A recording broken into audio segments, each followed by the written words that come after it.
Hi everyone, welcome back to JPWHUTV. My name is John, your host as always. The subject of today's video is discussing West Ham versus Fulham at the London Stadium on Friday night. I hope you guys are doing very well. As always, we talk about Fulham.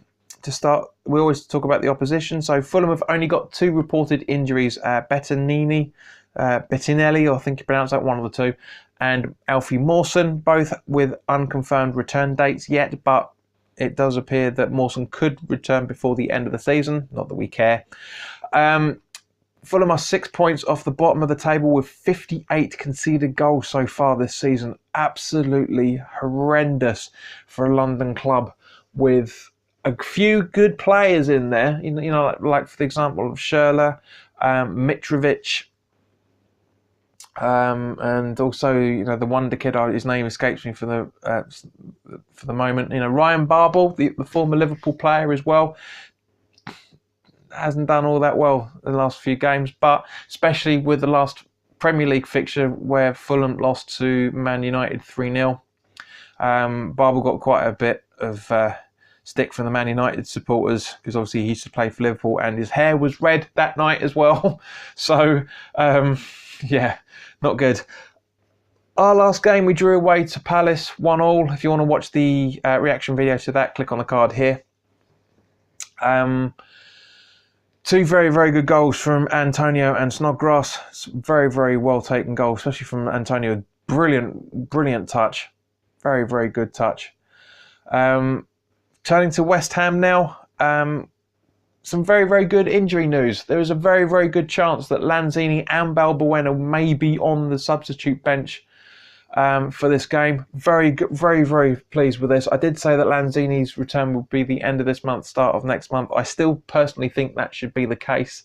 I don't think Lanzini's going to get a run out, and I don't think Balbuena will either.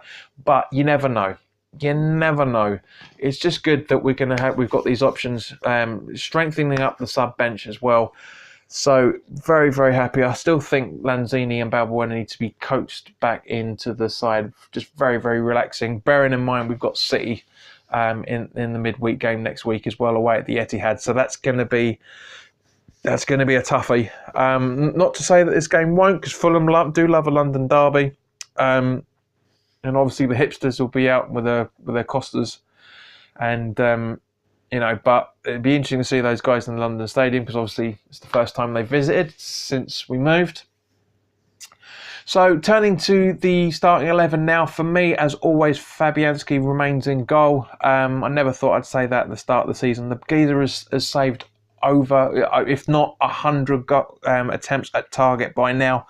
100 is ridiculous. It was 97 before we played Palace, and I'm sure he made at least 3 very, very good saves during that game. So 100 saves this season shows how weak our defence is and how poor our midfield has been. But that's not taking anything away from the opposition that we've played. You know, we've played Liverpool, we've played Man City. Well, obviously, you know, we played the big boys and we conceded pretty badly at the start of the season. So that's where a lot of that saves are going to be coming from. But obviously, the goals we've conceded as well ain't great. We're still on -7, still 10th in the table the last time I looked. So it's not too bad. As I say, but for me, Fabianski, absolutely brilliant. He's very, very close in the running to my Hammer of the Year. I will get talking about that later on in the season. There's not that long to go now. We've only got, 12 weeks worth of football? 12 games left, I think. 11, 12 games left. So, you know, it's coming round. End of the season's coming up.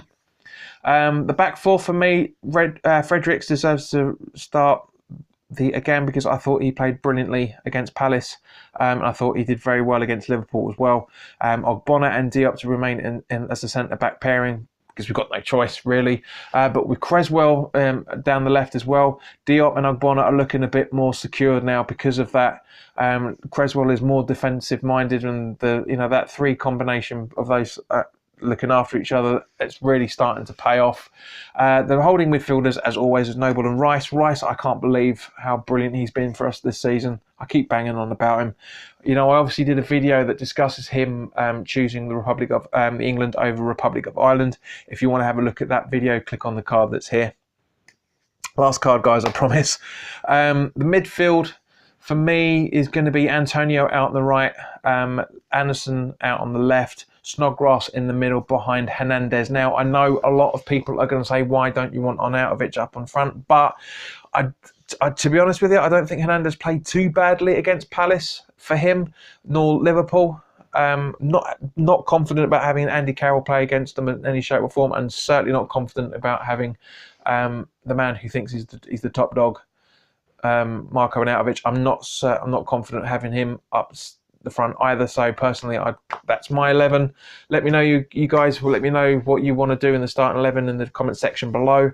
So those are my thoughts on Fulham. It's going to be an interesting game. I don't want to get cocky in any shape or form, but I really, really think we shouldn't be losing this. A draw I'd be happy with, but a win, we just need to give that bit more of a try and keep us in the 10th position where I think we will finish. Fulham aren't playing too badly, but they're not playing brilliantly. They just can't finish. Mitrovic, I think he's going to give us a tough time. Andre Schürrle, we've really got to be careful of him because he can put in some lethal balls, and Fredericks will know that from obviously being a Fulham player as well last season. But he'll know their mentality and stuff, and so it'll be interesting to see what happens with this. But I'll be I won't be very unhappy if we don't win. But I'll be disappointed if we don't. It's always nice to get 6 points off your neighbours, even if they are on the other side of the city. So thank you very much for watching, guys. I appreciate your time. If you're new around here and you like what I'm doing, please hit the subscribe button and also hit the notification bell so you get first notification dibs on when these videos go up. As I said, put your comments in the comment section below. Let me know what you feel the game's result's going to be. What you think who do you think should be playing out of their skin, and what do you think your starting 11 is going to be? If you like the video and you feel I deserve it, please by all means click the like button, and also please share this video with anybody on social media, Facebook, Twitter, Instagram if you wish, because there may be other people that will want to watch the channel and watch the videos. So in the meantime, guys, thank you very much for your time. Enjoy the rest of your week, and I will see you on probably Saturday for the reaction to the game. So in the meantime, guys, relax, look after yourselves, and I'll see you soon.